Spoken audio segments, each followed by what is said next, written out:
Hello aspirants, welcome to AKS IAS Academy Daily Current Affairs. So నేను ఇచ్చిన question నాకు తెలుసు అందరూ ఆన్సర్ పెట్టారు. Was first proposed in 1972. Sustainable Development Goals first proposed in 1972 by global think tank called Club of Rome. అది sustainable development concept వస్తుంది, goals గురించి కాదు. సో కాబట్టి తప్పు. So answer is only 2. ఇక ఈరోజు టాపిక్ మనం చూసేది ప్రజా పంపిణీ వ్యవస్థ. అలాగే ప్రజా పంపిణీ వ్యవస్థ యొక్క ప్రభావం వలన తగ్గుతున్నాయా పెరుగుతున్నాయా గృహ వ్యయాలు. అంటే బేసికల్గా మనకి సాధారణంగా ఏ జీవికైనా భూమి మీద ఫస్ట్ తిండి అనేటటువంటిది చాలా ఇంపార్టెంట్. బట్ ఆ స్థాయి దాటి ముందుకెళ్ళినటువంటి ఒకే ఒక జీవి మనుషులు. మిగతా జంతువులన్నీ కూడా వాళ్ళ overall the time period of the life, అంటే ఇప్పుడు ఫర్ ఎగ్జాంపుల్ ఒక తాబేలు తీసుకుంటే 350 రోజులు బ్రతుకుతుంది అనుకోండి. ఈ 350 రోజులు ఆ తాబేలు తిండి కోసం తన ప్రయాణాలు ఇవే ఆలోచిస్తుంది తప్ప ఇంక వేరేది ఏదో శాటిలైట్ చేద్దాం లేదంటే ఎలన్ మస్క్ లాగా ఎక్కడికో పంపిద్దాం స్పేస్ ఎక్స్ ఇవేవో ఆలోచించదు. Same thing with other animals. కానీ మనిషి అనేటటువంటి ఒక సంఘ జీవి లేదా సంఘ జంతువు అని అంటారు కదా, సోషల్ యానిమల్ లాగా మనిషి మాత్రమే ఈ యొక్క ఆహారం ప్రతిరోజు ఆహారాన్ని నెరవేర్చుకోవడం లేదా ప్రతిరోజు సంపాదించుకోవడం అనే స్థాయి దాటాడు. ఇది వ్యవసాయం వల్ల కావచ్చు, ఇంకా ఇతరత్ర కారణాలు కూడా ఉన్నాయి. అయితే దీనికి సంబంధించి భారతదేశం లాంటి పేదరికం ఎక్కువగా ఉన్నటువంటి దేశంలో ఆహార ధాన్యాల కొనుగోలు మార్కెట్ నుంచి చేసుకోవడం అనేది అంత ఈజీ కాదు.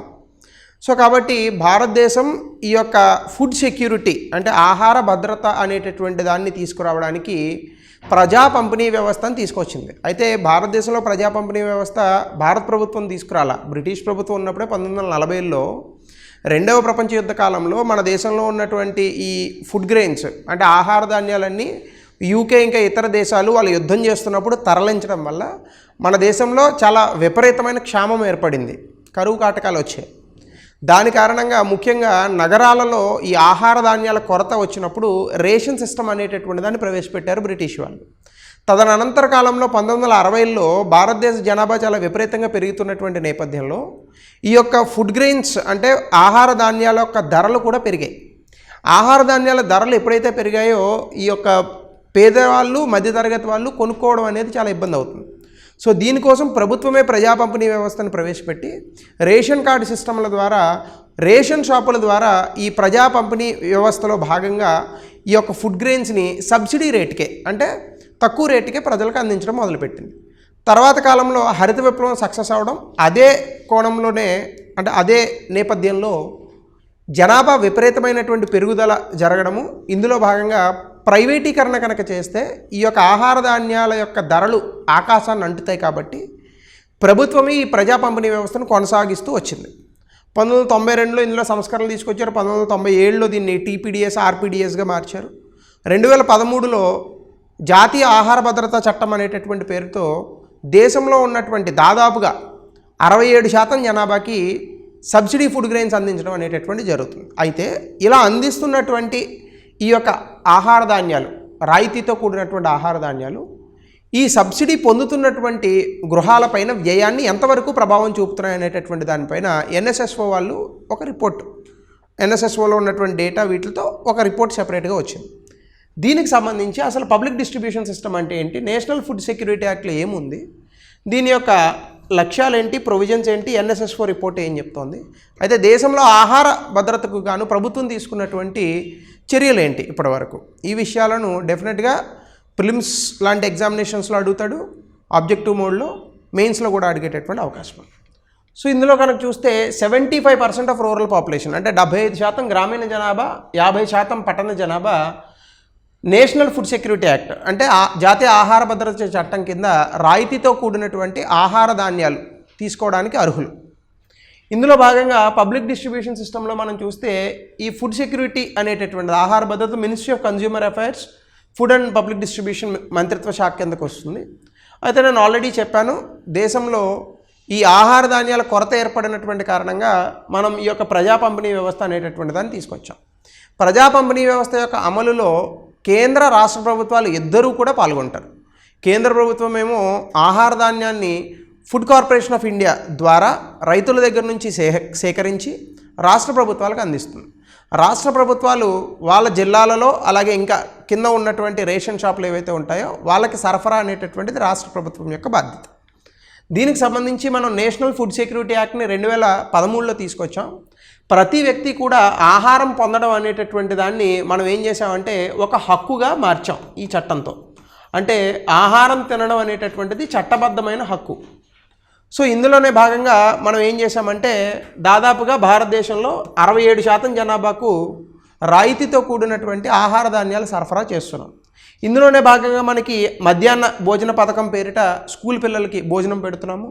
ఇంటిగ్రేటెడ్ చైల్డ్ డెవలప్మెంట్ సర్వీసెస్ పేరిట కూడా అది చేస్తున్నాము. అలాగే ప్రజా పంపిణీ వ్యవస్థ.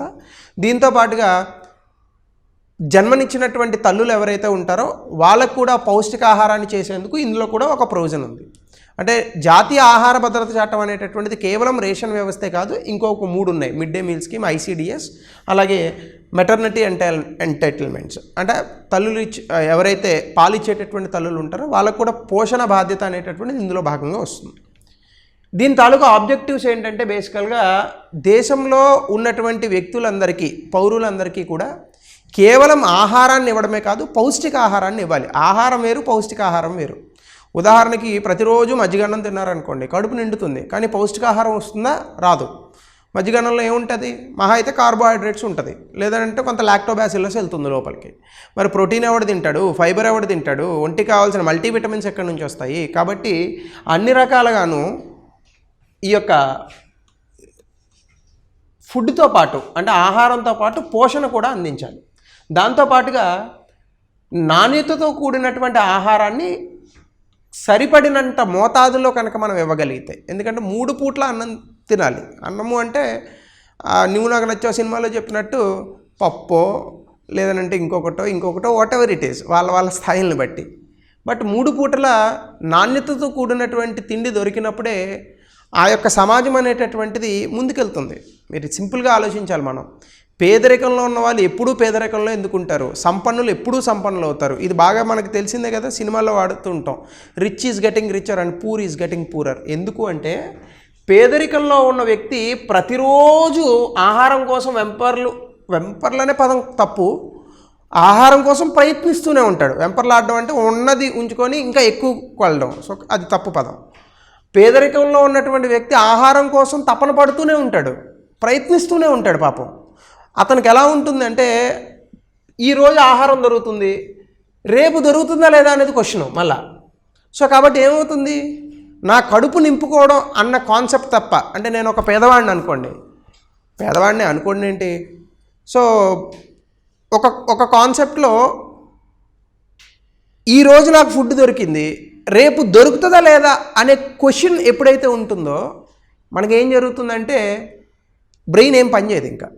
ఇంకా మనం ఏం చేయాలి, అసలు మనం సాధించాల్సింది ఏంటి, మనలో టాలెంట్స్ ఏమున్నాయి, మనకి ఎంటర్టైన్మెంట్ అవసరమా, పలానా సినిమాలో హీరో ఎవరు, హీరోయిన్ ఎవరు, అందులో ఐటెం సాంగ్ ఉందంట, ఇవన్నీ రావు పేదవాళ్ళకి.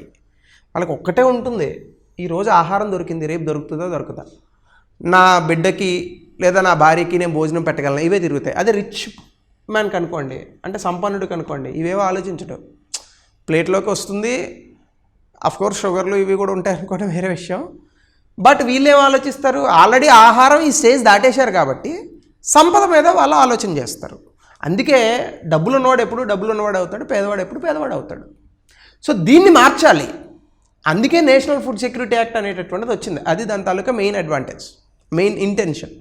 సో ఇందులో 75% దాదాపుగా అర్బన్ పాపులేషన్ కవర్ చేస్తారు, రూరల్ పాపులేషన్, గ్రామీణ జనాభాకి ఆహార ధాన్యాలు అందిస్తారు. 50% వరకు పట్టణ జనాభాకి అందిస్తారు. ఇందులోనే భాగంగా TPDS అని ఉంటుంది, టార్గెటెడ్ పబ్లిక్ డిస్ట్రిబ్యూషన్ సిస్టమ్ అని. రాష్ట్ర ప్రభుత్వం ఇచ్చినటువంటి సలహాల మేరకు లేదా వాళ్ళు తీసుకున్నటువంటి నిర్ణయాల మేరకు ఈ యొక్క ఆహార ధాన్యాలని రేషన్ షాపుల ద్వారా, రేషన్ కార్డుల ద్వారా అందిస్తారు. రేషన్ కార్డుల్లో కొంతమందికి ఇబ్బందులు ఉంటాయి. ఆ లేనటువంటి వ్యక్తులకు అంత్యోదయ అన్న యోజన అనేటటువంటి పేరిట 35 కిలోల బియ్యాన్ని, లేదంటే నార్త్ ఇండియాలో అయితే గోధుమల్ని అందిస్తారు. దీనికి సంబంధించి ప్రొవిజన్స్ కూడా ఉన్నాయి. ప్రతి వ్యక్తికి 5 కిలోల ఆహార ధాన్యాలను ఇస్తారు. దానికి రేట్స్ కూడా ఉంటాయి. వరి అయితే, బియ్యం అయితే 3 రూపాయలు, గోధుమలు అయితే 2 రూపాయలు, ఇంకా మిగతా అయితే రూపాయి. దీంతో పాటుగా 35 కిలోల బియ్యాన్ని అంత్యోదయ అన్న యోజన బెనిఫిట్స్కి, అంటే సింగిల్ లేడీస్ వీళ్ళు ఉంటారు కదా, అంటే జనరల్గా భర్త పోయినటువంటి ఆడవాళ్ళు, వయోవృద్ధులు కానీ ఎవరన్నా ఉంటే, డెస్టిట్యూట్ ఉమెన్, అలాంటి వాళ్ళకి ఈ అంత్యోదయ అన్న యోజన పేరిట 35 కిలోల బియ్యాన్ని నెలకి ఇస్తారు. దాంతోపాటుగా maternity benefit, meal and maternity benefit, especially pregnant ఉమెన్కి 6,000 రూపాయలు తక్కువ కాకుండా చేస్తారు. దాంతోపాటుగా 14 సంవత్సరాల వరకు వయసు ఉన్నటువంటి పిల్లలకు మిడ్ డే మీల్ స్కీమ్, అంటే మధ్యాహ్న భోజన పథకం కింద కూడా ఇస్తారు. దాంతోపాటుగా ప్రెగ్నెన్సీ ఉన్నటువంటి ఆడవాళ్ళకి బిడ్డ పుట్టిన 6 నెలల వరకు కూడా పౌష్టికాహారాన్ని ఇచ్చేటటువంటి ప్రయత్నం చేస్తారు. దాంతోపాటు ఎవరికన్నా కూడా ఇలా ఆహార ధాన్యాలను ఇవ్వలేకపోతే ప్రభుత్వం డబ్బులు చెల్లిస్తుంది. అదే ఈ నేషనల్ ఫుడ్ సెక్యూరిటీ యాక్ట్లో ఉన్నటువంటి మేజర్ ప్రొవిజన్. సో దీంతో పాటుగా రాష్ట్రంలోని జిల్లాల్లోని ఎవరికైనా ఆహార ధాన్యాల సరఫరా కనుక జరగకపోతే దానికి గ్రీవియన్స్ మెకానిజమ్స్ కూడా ఉంటాయి, అక్కడికి వెళ్ళి మనం కంప్లైంట్ చేయొచ్చు.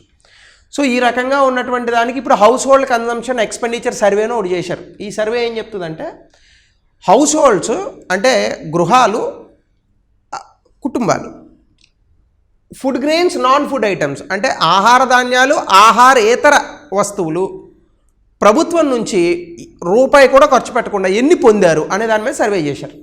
సో ఈ రిపోర్ట్ని ఎవరు పబ్లిష్ చేశారంటే నేషనల్ శాంపిల్ సర్వే ఆర్గనైజేషన్ చేసింది. ఈ రిపోర్ట్ తాలూకా మెయిన్ ఇంటెన్షన్ ఏంటంటే ఎంతమంది లేదా ఎన్ని గృహాలకు ఇలా రాయితీతో కూడినటువంటి ఆహార ధాన్యాలు అందాయి. అయితే ఎగ్జాక్ట్ డీటెయిల్స్ ఇవ్వడం దీని ఉద్దేశం కాదు, అంటే పూర్తి స్థాయి ఇన్ఫర్మేషన్ ఎవరు. జనరల్గా దీని మీద జస్ట్ మనం ఏంటంటారంటే ఇంప్యూటెడ్ వాల్యూస్ అని అంటారు. ఇంప్యూటెడ్ వాల్యూస్ అంటే ఏంటంటే ఎస్టిమేటెడ్ వాల్యూస్ లాగా అనమాట. ఈ ఎస్టిమేటెడ్ వాల్యూస్ అనేటటువంటివి ఇస్తారు. సో ఇచ్చినటువంటి అడ్మినిస్ట్రేటెడ్ డేటాను మొత్తం తీసుకోరు, జస్ట్ ఎస్టిమేటెడ్ వాల్యూస్ లాంటి వాటిని ఇస్తారు. సో దీని కారణంగా మనకి ఏమవుతుందంటే ప్రభుత్వం చేస్తున్నటువంటి రకరకాల పథకాల వల్ల ప్రజలు ఎంతవరకు ప్రయోజనాన్ని పొందుతున్నారు అనేది తెలుస్తుంది. అంతే, అంతకుమించి ఎందుకు పనికిరాదు. అదే పెద్ద విషయం, ఎందుకు పనికిరాదంటే నా ఉద్దేశంలో. సో దీనికి సంబంధించి ఎన్ఎస్ఎస్ఓ రిపోర్ట్ ఏం చెప్తుందంటే 2 విషయాలు చెప్తుంది. Monthly per capital consumption expenditure అంటే దాని అర్థం ఏంటి, ప్రతి వ్యక్తి మీద తలసరి ఖర్చు ఎంత అవుతుంది ప్రతి నెలకి, ఇది లెక్క పెడతారు. 2 value of house hold consumption, ఇది ఇచ్చిన తర్వాత ఒక నెలలో ఒక గృహానికి ఎంత విలువ ఉంది. హౌస్ హోల్డ్ కన్జంప్షన్ అంటే ఏంటి, వాళ్ళకి అయ్యే ఖర్చు, వాళ్ళు తీసుకునేటటువంటి కన్జంప్షన్, వినియోగం, దీని విలువ ఎంత, ఈ 2 లెక్క పెడతారు. అంటే ఇక్కడ మనకి ఏం చేస్తారంటే మంత్లీ పర్ క్యాపిటల్ ఎక్స్పెండిచర్ అంటే ఏంటంటే monthly consumption expenditure to house hold size. ఒక కుటుంబంలో 5గురు ఉన్నారనుకోండి, ఈ 5గురికి ఒక నెలలో ఎంత ఖర్చు పెడుతుంది ప్రభుత్వం, ఇది ఒకటి. రెండోది ఏం చెప్తారు, free food and non food items, ప్రభుత్వం ఇచ్చేటటువంటి ఉచిత పథకాలలో భాగంగా ఆహార ధాన్యాలు, ఆహారేతర వస్తువులకి ఎంత ఖర్చు అవుతుంది, దీన్ని అంచనా వేస్తారు. దాన్ని ఇంప్యూటేటెడ్ వాల్యూ అని అంటారు. ఇలా 2 సెట్స్ ఆఫ్ వాల్యూస్ అనేటటువంటివి ఇస్తారు. మోడల్ ప్రైస్ యూనిట్ తీసుకొని 25% గ్రూప్లో చేస్తారు. ఇంత టెక్నికాలిటీస్ మనం రాయాల్సినటువంటి అవసరం లేదు. ఇందులో భాగంగా చూస్తే ఎక్కువగా భారతదేశంలో ఉన్నటువంటి కుటుంబాలకు ఫ్రీగా అందుతున్నటువంటి వస్తువులు ఏంటంటే ప్రజా పంపిణీ వ్యవస్థ ద్వారా వచ్చేటటువంటి ఆహార ధాన్యాలట. ఆల్ ఇండియా లెవెల్లో దాదాపుగా 94% రూరల్, 95% అర్బన్లో ఇంప్యూటెడ్ ఐటమ్ వాల్యూస్ అంటే ఏంటి, అంచనా వేసినటువంటి విలువలో ఎక్కువ 94% నుంచి 95% ఈ విలువ అంతా కూడా ఆహారంలోనే ఉంది. అంటే మనం ఆహార సరఫరాలో ఎరగదీసేస్తున్నాం. అసలు చాలామంది దీనికి ప్రత్యామ్నాయాలు చెప్పారు. ఉదాహరణకి పవన్ కళ్యాణ్ గారు, ఆయన తెలిసి చెప్పారో తెలియక చెప్పారో, ఇప్పుడు కాదు 5 ఏళ్ల క్రితం, ఇప్పుడంటే కొంచెం చదువుతున్నారు కదా రిపోర్ట్స్ అవిని, అంతకుముందు చెప్పారు ఆయన. ఏంటంటే మేము అధికారంలోకి వస్తే 2019లో, నాకు బాగా గుర్తుంది, నేను అప్పుడు ట్విట్టర్లో కూడా ఆయన ట్వీట్ పెట్టాను ఇది. 2019లో మేము అధికారంలోకి వస్తే ప్రజా పంపిణీ వ్యవస్థను తీసేసి ఆ స్థానంలో ప్రతి కుటుంబానికి 3,000 రూపాయలు ఇస్తా ఉన్నారు. మరి ఆయన లెక్కేసుకున్నారో లేదో, ఆంధ్రప్రదేశ్లో 1 కోటి రేషన్ కార్డులు ఉన్నాయి. 1 కోటి రేషన్ కార్డులకి 3,000 చొప్పున ఇస్తే 3,000 కోట్లు నెలకి, సంవత్సరానికి ఎంత అయింది, 36,000 కోట్లు అయింది. రేషన్ మొత్తం లెక్క పెడితే 10,000 కోట్లు కూడా కాదు, డబ్బు ఖర్చు కాదు. మీరు 3,000 రూపాయలు ఇస్తే వాడు తింటాడని గ్యారంటీ ఉందా, మందు షాపు పోతాయి సాయంత్రం దుకాణానికే.